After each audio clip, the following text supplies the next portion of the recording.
De 1970 à 1972, il a participé, il a suivi les séminaires de M. Bennabi dans son domicile.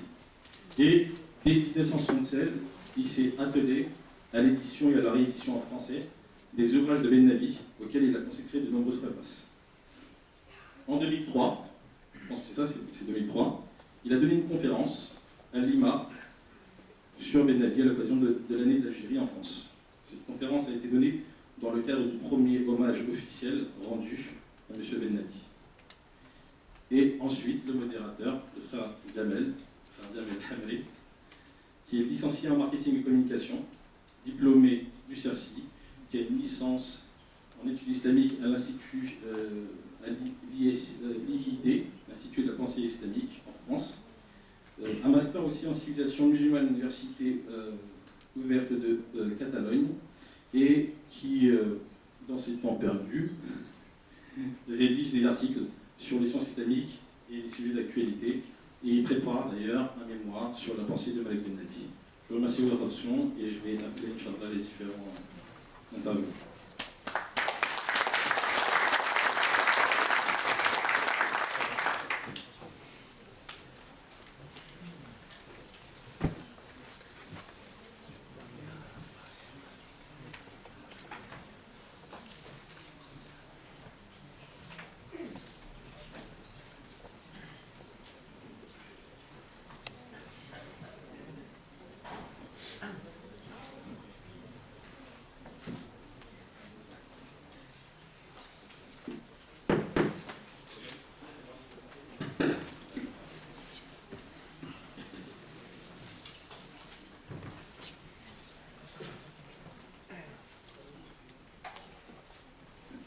Salam alaikum.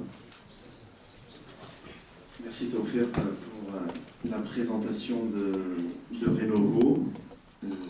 Je tenais à remercier l'ensemble de l'équipe de Renovo pour l'organisation déjà d'une part de cette conférence et pour saluer le travail de cette association, entre autres sur le terrain. Donc un grand merci également au public qui est venu nombreux. Preuve, alhamdoulilah, que la pensée de Malik Bennabi suscite encore beaucoup d'intérêt en France. Et enfin, nous remercions également Dr Benamara qui nous fait l'amitié et l'honneur d'être parmi nous ce soir. Pour un moment de débat et de dialogue autour de la pensée de Malik Bennabi. C'est à vous, Dr Benamara, salam alaikum. Vous allez bien? Alhamdulillah. Donc c'est très sympa à vous d'être venu en France. Ce qu'il faut savoir, je le rappelle, c'est que Dr Benamara habite en Algérie. Donc sans plus attendre, nous allons débuter la conférence. Et avant tout, je voudrais préciser au public qu'entre l'association Renovo, Dr Benamara et moi-même, nous avons opté pour la formule d'un entretien. Un entretien entre M. Benamara et moi-même. Et pour une meilleure assimilation et un plus grand dynamisme, donc je poserai un certain nombre de questions à Dr Benamara, auxquelles il répondra, Inch'Allah, avec le plus grand des plaisirs. Et ensuite, nous passerons donc à la série des questions-réponses. Donc si vous le voulez bien, professeur, nous allons commencer.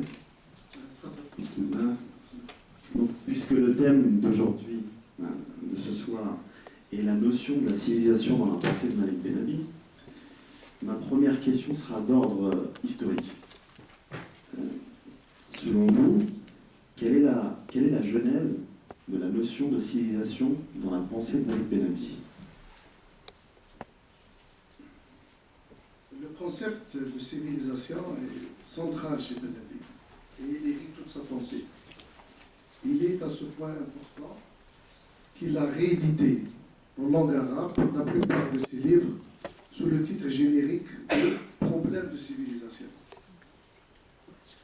L'enchaînement de son œuvre obéit à une logique rigoureuse. Elle est à l'instar d'Athéna, sortie toute armée de la tête de Jupiter, déjà tout entière dans son esprit, dès l'apparition de son premier livre, Le phénomène coranique, en 1947. Ce livre apparu alors que son auteur avait 42 ans. Nous ne connaissons qu'un seul article, rédigé en 1936 et publié pour la première fois seulement en 1992. Ces autres écrits, qui furent très peu nombreux, sont à ce jour perdus. L'édition tardive de ces écrits aurait rendu malaisée la connaissance de la genèse de la formation intellectuelle et psychique de son esprit. S'il n'y avait pas eu, heureusement, la rédaction et la publication de ses mémoires, et en particulier le premier tome intitulé « Mémoire d'un témoin du siècle, l'enfant », mine précieuse sur non seulement sa vie et son milieu social, mais aussi sur sa société et sa vie, et son pays.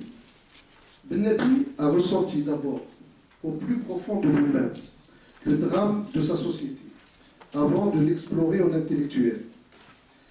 Sa réflexion est le produit de ce drame, à la différence des autres penseurs. Et c'est lui-même qui le souligne, sa pensée n'est pas le fruit d'une construction intellectuelle, aussi brillante soit-elle.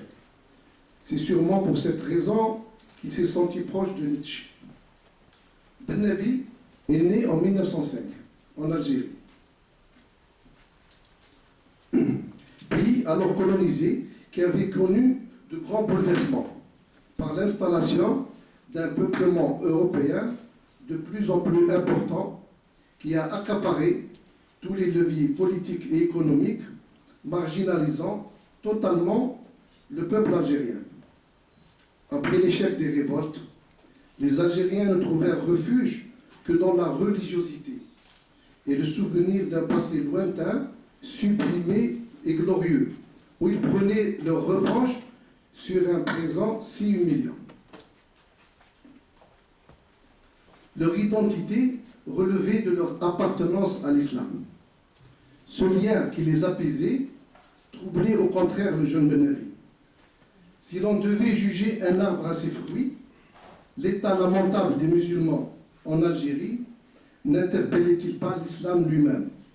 Ce dernier, c'est-à-dire l'islam, est-il incapable de transformer l'Algérien afin qu'il prenne son destin en main, ou les données psychiques et physiologiques de l'Algérien le rendaient-ils inapte à l'édification d'une société prospère? Ne croyez pas que ces interrogations soient des élucubrations. Ces interrogations ont été réellement posées, et elles ont été posées par l'autre, c'est-à-dire ceux qui ont étudié les musulmans, qui ont étudié les sociétés musulmanes, c'est-à-dire les Européens. À cette époque, était enseigné à l'Université d'Alger. L'Université d'Alger a été créée en 1909 par la France coloniale. Qu'est-ce qu'on enseignait à l'Université d'Alger? On enseignait des théories raciales, diffusées dans l'Europe du XIXe siècle. Elles affirmaient l'existence de races supérieures, destinées à diriger, et de races inférieures, faites pour l'obéissance. D'autres études estimaient que c'est l'enseignement islamique lui-même qui stérilisait ces adeptes, les rendant inaptes au rationalisme et les poussant au fatalisme et au fanatisme. On voit qu'il n'y a rien de nouveau de toute façon, puisque c'est les mêmes choses qu'on dit maintenant, mais à l'époque, elles étaient dites d'une manière officielle. Maintenant, d'une manière plus insidieuse, mais on voit que c'est à peu près la même chose. Dans les années 1887, il y avait eu un congrès d'orientalistes qui a eu lieu à Paris, auquel a participé un Algérien, et dans son compte rendu, il rapportait ces mêmes accusations.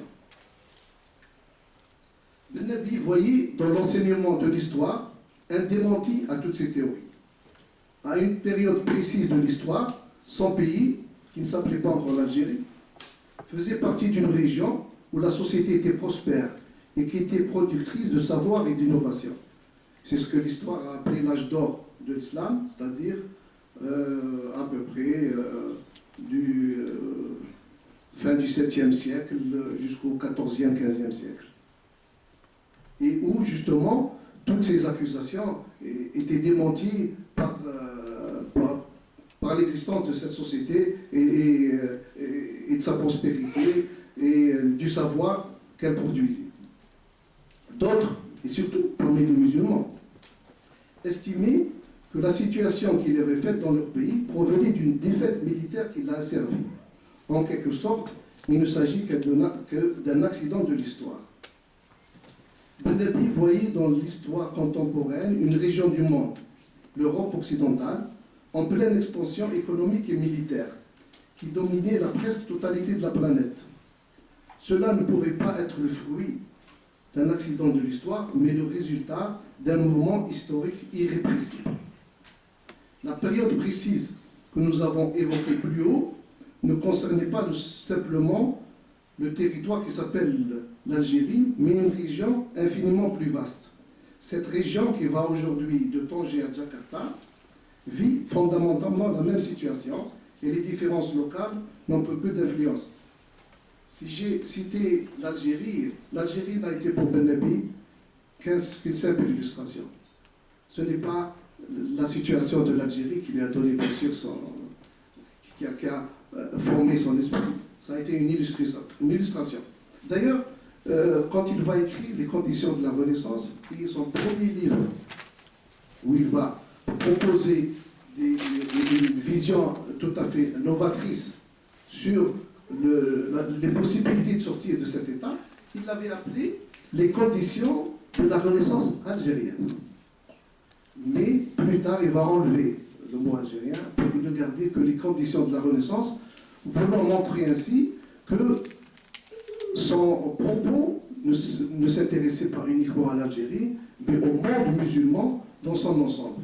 D'ailleurs, plus tard aussi, il dira que l'étude qu'il fait, lui, il fait une étude scientifique donc, sur les phénomènes sociaux et politiques du monde, c'est-à-dire que les conclusions qu'il a sur les civilisations concernent toutes les civilisations, bien entendu, la civilisation islamique étant là pour faire illustration, d'abord sur le plan intellectuel, mais il n'est pas un simple intellectuel, c'est-à-dire un homme d'université qui va développer des théories brillantes, mais c'est un homme qui a voulu, par la pensée, proposer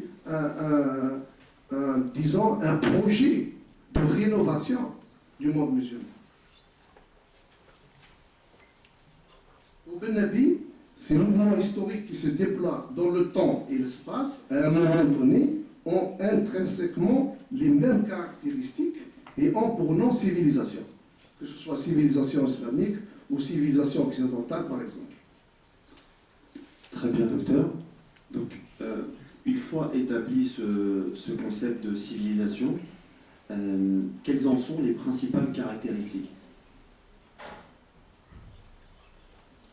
L'histoire de l'humanité est ponctuée par l'histoire de ces civilisations, les siennes, SES, ces civilisations, depuis Sumer, dans l'actuel Irak, vers 3500 avant Jésus-Christ, jusqu'à l'Occident actuellement. À part l'Occident, dont l'histoire se déroule encore, toutes les civilisations ont connu un mouvement cyclique, naissance, expansion, puis décadence. Ben-Nabi les nomme successivement phase de l'âme pour la naissance, phase de la raison pour l'expansion et phase des instincts pour la décadence. Ces phases peuvent être plus ou moins longues selon les civilisations. Par exemple, la phase de l'âme dans la civilisation islamique fut particulièrement intense et mena très rapidement à l'éclosion d'une société dynamique en pleine expansion territoriale. A l'inverse, l'idée chrétienne va cheminer pendant environ un millénaire pour trouver son moment d'Archimède, d'abord avec la rencontre de l'âme vierge des peuplades germaniques en Europe, et puis en jonction avec la culture antique gréco-latine pour former la civilisation occidentale. Je vais vous montrer le cycle de civilisation tel que Ben-Nabi l'a présenté. Nous avons dans les ordonnées les valeurs psychotemporelles. et dans les abscisses, c'est le temps. Le temps T1, ça, c'est le début de la révélation du prophète.